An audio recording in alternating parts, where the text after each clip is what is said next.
Bien-aimé, shalom. Nzamba pambola yo ozuli bapa koyamba biso na ndako na yo na musala oyambi biso bien-aimé na bafer na yo. Na biso ete nzamba lingi nzamba akomisio presque la fin de l'année. Yo kana biso eloko moko. Oyebi muto aza na kondima ebongi a témoigner. Lelo na biso ete le témoignage de la foi yango ezali preuve ezo laksake ozane loko ozalaki na yango te mozonge pa na Christ. Oyebi tangu Yesu aye na vie ya mutu. Azotala soki mutu wana aza na kondi. Yango moni Yesu azolo balobi ete montre-moi la foi sans les œuvres et moi je vous montrerai la foi avec les œuvres. Mutu azali na kondima o ezali na misala eza mutu a témoigner ka kondima na ye.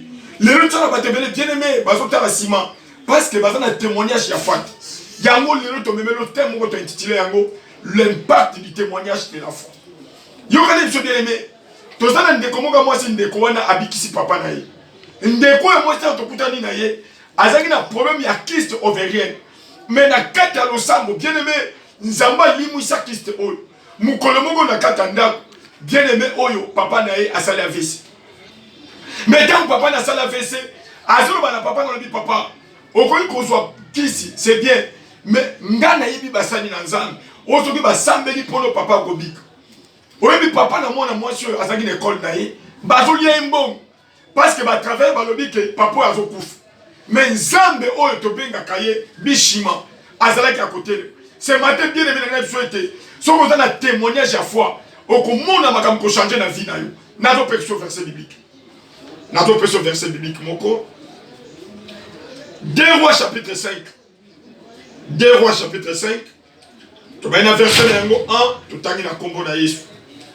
2 Rois chapitre 5, verset 1, tout à na combo na Yesu. Nama, chef de l'armée du roi de Syrie, jouissait de la faveur de son maître et d'une grande considération, car c'était par lui que l'Éternel avait délivré le Syrien. Mais cet homme fort et vaillant était le. Or, les Syriens étaient sortis par les troupes et ils avaient émené captive une petite fille du pays d'Israël qui était au service de la femme de Naaman. Et elle dit à sa maîtresse, oh, si mon Seigneur était auprès du prophète qui est à Samarie, le prophète les guérirait de sa lèpre. Amen. Yogane, tu bien aimé. Napsom 103. David a zolobete. Moto a zolbosa na bien aimé témoignage. Moutoua Nazali. Moto Azali à Kokouf. Mon âme bénit l'Éternel et n'oublie aucun de ses bienfaits. Bah, te bénis bien aimé, Babosani, Makamonza, Masana Nabam. Oui, tant que tu as dit qu'on témoigne, Fano bien aimé, au commun, Misala Nanzam et Kosalam. Mbalabone Bosani, Makamonza, Masana Vina. Tu as commis presque la fin de l'année, aux Oléla. Aux Oléla Ponani, parce qu'on a un témoignage à foi. Yoka, Balobi était moi, moi, si eux. Azala qui boum. Nakat, Naba Philistin. Mais à mon niveau, ton copain, non, celui qui est en mboka nabiso, il y a un prophète, il y a un homme de Dieu. Et ça, la moto, Nzamba sale là. Yo bien aimé. Yo Nzamba ko sale le soko na kondi. La Bible dit si vous avez une petite foi, vous pouvez dire à une montagne, lève-toi et montagne à l'écolo. Oui, mais comment on appelle son témoignage? Alors, il n'a pas dit non. Si vous n'avez pas la bassine dans Nzamba, pas pour de la ponokobik. Dieu aimé, n'école pas là que c'est la papa à kouf. Mais elle n'a pas non, papa a zongi la faire naï. Nzamba biki saï. À cause du témoignage, il y a foi et moi n'est papa à biki. Le lot papa a comment partir que le manaba tu étais Nzamba zali. Ce matin je voulais te dire bien aimé Nzamba za. Balobi était basiré, bakende ko bu sabana Israël. Ba même dit moi na moi si moko na boum. Mais moi na moi ça bien aimé, a celui qui a témoignage à foi. Haïba qui était bien aimé, si vous écoutez réellement dans mon ensemble, il y a quelque chose qui va se passer. Mais dès Chroniques 20, la Bible dit, ayez la confiance en Dieu, vous serez affermis. Mais ayez la confiance dans ses serviteurs, vous réussirez.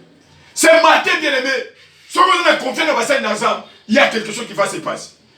Yoka, en tout cas, non, là où il y a le faux, il y a le vrai. Là où il y a le vrai, il y a le faux. Moi, là, bien aimé, Azali la confiance, il y a mon ensemble. Ce matin, on a la confiance dans Bassaï ensemble. David a dit, mon âme bénit l'Éternel et n'oublie aucun de ses bienfaits.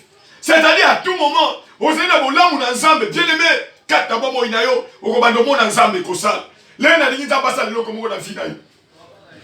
Le même David bien aimé, David tellement a gardé qui témoignage à foi. A kouti bande koni bazo banga Goliath. Ya le bina bango non, muta le matin muta bangati. Ngai na kobeta muto. J'étais dans la brousse. Nazo mona ndengeni. Nkosa linga bo moment na pate. Mais nazale ko kangi na le ko panzaye. Lokola nzambe wana pisanga victoire na brousse. Il me donnait aussi la victoire. Ce matin bien aimé, ceux qui nzamba pesa ko victoire lobi, a ko pesa victoire lelo. Bima kata kopang. Témoignez foi na bien aimé, témoignez foi. Nzamba zalaka consommateur ya kondi. Oyebi mutu azaka na kondi babanga kati. Ayebi ete nzambo na ndimela il fera quelque chose. Balobi ete témoignage à moi na oy. Na deux rois et bouger Samarie. Balobi na mamo konda basoda ke par roi. Alobi non, tala makamwa na moi sur azolo. Tant bakenda ke fekme na Samarie, tato abikaki. Ce matin bien aimé, quand on est dans la foi de Béla, la Bible dit, crois au Seigneur, tu seras sauvé. Okobika kaka yo te mena libota na yo. Na libota na yo te bien aimé, même na entourage na yo, le Béla bazo banga cause à Covid. Mais bongi monto na kondima moko alo. Que Covid est koya, mais Dieu est plus que le Covid. Yo kana ebisa yo, nzamba bikisa batalolenge la olenge. Soki nzambe wana abikisa Lazare. Balobi était Lazare. Azali déjà kolumba sol. Azali ya kopol. Mais Zambe na mawanaye alamusi Lazare. Apesi bomoy. Ce matin bien aimé, Dieu peut donner encore la vie na likambo ekofi na vie na yo. Balobi moi tu alobi. Et elle dit à sa maîtresse, oh si mon Seigneur était auprès du prophète qui est à Samarie, le prophète le guérirait de sa lèpre. Ayebage de quatre dans mon sakol, il y a un Dieu. Ce matin, bien aimé, l'émission était Nzambazali. Est-ce que vous avez Nzambazali? Nzambazali, si tu as le témoin de la foi. Nakata ministère bien aimé, et bien là, tu vas au Kango. Bazo Kango m'a parti à témoignage à foi. Yo Kanzamba va changer ma camouflage vie na yo. Attends, ma Kanga qui ont dégainé, Dieu peut te donner un témoignage. Dieu peut te donner un témoignage. Yo David t'a envoyé Pépé na Goliath. Bah toi non, Azala Kakaboy. Mais David avait un témoin de la foi. Yoka. Il y a un Dieu qui peut faire quelque chose avec toi.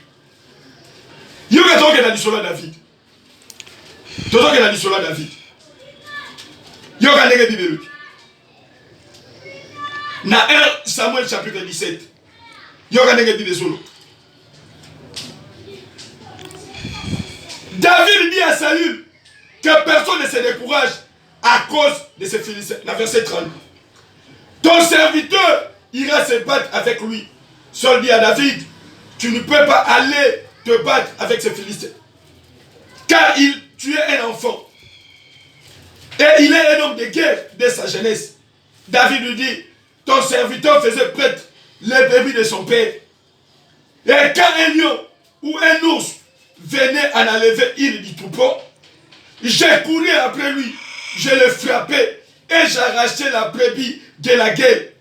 S'il s'est dressé contre moi, je le saisissais par la gorge et je le frappais et je l'ai tué.